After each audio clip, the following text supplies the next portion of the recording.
दुर्गा लक्ष्मी सरस्वत्यै नमः। ब्रह्मा विष्णु शिवस्कन्धायै नमः। आदित्यादि नवग्रहदेवताभ्यो नमः। आञ्जनेय परब्रह्मणे नमः। श्री वारागियम्मन उडनुरै समेत कालभैरव स्वामिने नमः। गजलक्ष्म्यै नमः।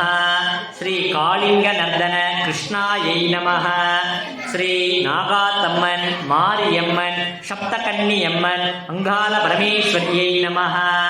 ध्यायामि आवागयामि आसनं समर्पयामि। गुरुभ्यो नमः। भक्तानां एकदन्त उपास्मगे பாலும் தலிதேனோ பாகும் பருப்பு இவை நான்கு கலந்து நக்கு நாம் தருவே கோலம்சை துங்கக் கரிமுகத்து தூமணியே நீ எனக்கு சங்கத் தமிழ் மூன்றும் தா. வாக்குண்டா நல்ல மனமுண்டா மாமலராத நோக்குண்டா மேனி நுடங்காத புக்கொண்டு துப்பார் திருமேனி தும்பிக்கை யான்பாத தப்பாமல் சார்வார்த்த नमः। सातुर्मास्यात्मने मध्यमाभ्यां नमः। निरोधपशुबन्धात्मने अनामिकाभ्यां नमः। ज्योतिष्ठोमात्मने कनिष्ठिकाभ्यां नमः। सर्वकृत्वात्मने करतलकरपृष्ठाभ्यां नमः। अग्निहोत्रात्मने हृदयाय नमः। दर्शपूर्णवादात्मने शिरसे स्वाहा। सातुर्मास्यात्मने शिखायै वषटे निरोधपशुबन्धात्मने कवच। ओम नमो भगवते रुद्राय। नमस्ते रुद्रमन्यवमुतो तैषवे नमः। नमस्ते अस्तु तन्मने बाहुभ्यामुदते नमः। या तैषुः शिवतमा शिवं बभूवते दनः। शिवाशरव्या या तवतया नो रुद्रमृणय। या ते रुद्रशिवा तनोरघोरा पापनाशिनी। तया नस्तनुवासन्तमया गिरिशन्ताभिरस्मान् वृणक्त विश्वतः। अतो येषु चित्तवाले अस्मिन् निदेहित शम्भवे नमः। नमस्ते अस्तु भगवन् विश्वेश्वराय महादेवाय त्र्यम्बकाय त्रिपुरान्तकाय त्रिकालाग्निकालाय कालाग्निरुद्राय नीलकण्ठाय मृत्युञ्जयाय सर्वेश्वराय सदाशिवाय श्रीमन्महादेवाय नमः। स्वाहा। सेनाभ्यसेनानिभ्यश्च वो नमो नमः। शत्रुभ्यः संग्रहीतृभ्यश्च वो नमो नमः। तक्षभ्यो रथकारेभ्यश्च वो नमो नमः। कुलालेभ्यः कर्मारेभ्यश्च वो नमो नमः। कुञ्जटेभ्यो निषादेभ्यश्च वो नमो नमः। विषकृभ्यो जन्मकृभ्यश्च वो नमो नमो। मृगयज्ञ गणेभ्यश्च वो नमो नमः। स्वभ्यः स्वपतिभ्यश्च वो नमः। स्तुपाय च हर नमः सोमाय च रुद्राय च नमः ताम्राय च रुणाय च नमः शंगाय च पशुपतये च नमः उग्राय च भीमाय च नमो अग्रे वदाय च दूरे वदाय च नमो अंत्रे जगनीयजे च नमो वृक्षेभ्यो हरिकेशेभ्यो नमस्ताराय नमः संभवे च मयो भवे च नमः शंकराय च मयस्कराय च नमः शिवाय च शिवतराय च नमः तेभ्यः वर्षविषमस्तेभ्यो दश प्राचीन दश दक्षिणा दश प्रदीचीन दश उदीचीन दशोन्वास्तेभ्यो नमस्ते नो हृदयत्तेयन्दित्वारचनोन्वेदितं भोजं वेददामि त्र्यम्बकं यजामहे सुगन्धिं पुष्टिवर्धनम् उर्वारुकमिव बन्धनान् मृत्योर्मुक्षीयमामृतात् यो रुद्रो अग्नो यो अप्सु यवोषधि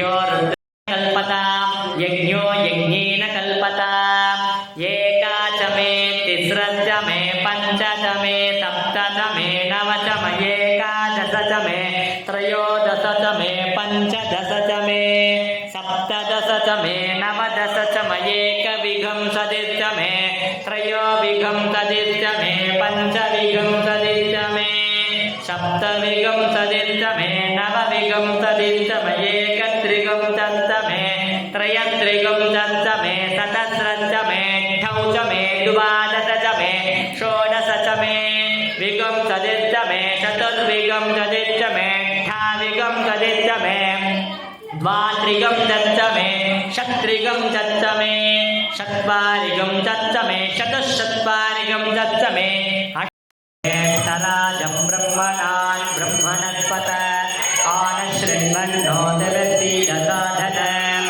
ॐ श्री महागणपतये नमः पूर्णाहुतिमुत्तमां जुहोति सर्वं वै पूर्णाहुतिः सर्वमेवाप्नोति अतयं वै पूर्णाहुतिः अस्यामेव प्रतिष्ठति पूर्णमदः पूर्णमिदं पूर्णमुदच्यते पूर्णमेवावशिष्यते स्वाहा पूर्णाहुतिं समर्पयामि ध्वजाय विद्महे दण्डहस्ताय धीमहि ॐ महिषध्वजाय विद्महे दण्डहस्ताय धीमहि ॐ महिषध्वजाय विद्महे दण्डहस्ताय धीमहि ॐ महिषध्वजाय विद्महे दण्डहस्ताय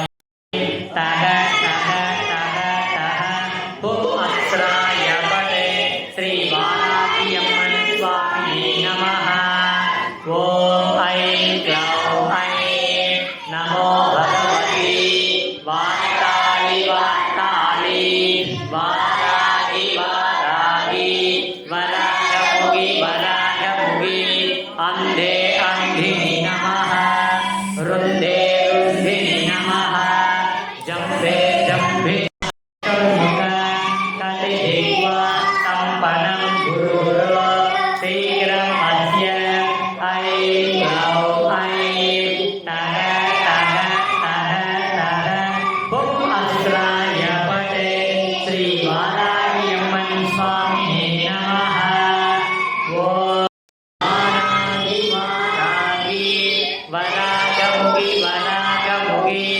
अन्धे अन्धिनि नमः रुन्धे रुन्धिनि नमः जम्भे जम्भिनि नमः मोगे मोगिनि नमः स्तम्भे स्तम्भिनि नमः सर्वदुष्टप्रदुष्टानां सर्वेश सर्ववाक्चित्त चक्षुर्मुखानां सर्वेश सर्ववाक्चित्त चक्षुर्मुख कलिजिह्वा सम्पन्नं गुरुः शीघ्रम् अद्य ऐं क्लौं ऐं तग तग तग तग हुम् अस्त्राय पटे श्री वाराह्यம்மன் स्वामिने नमः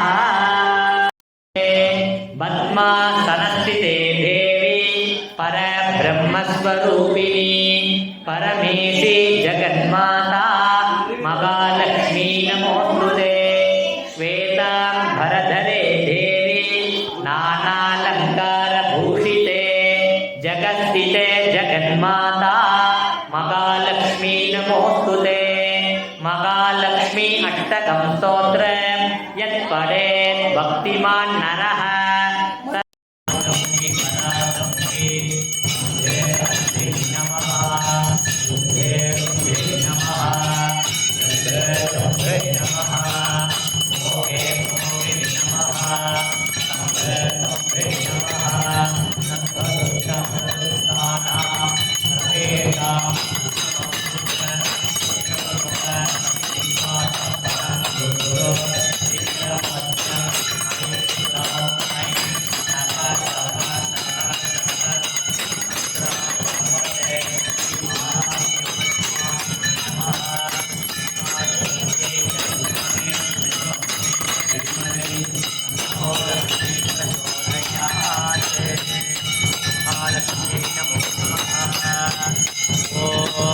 सर्वमंगलमांगल्ये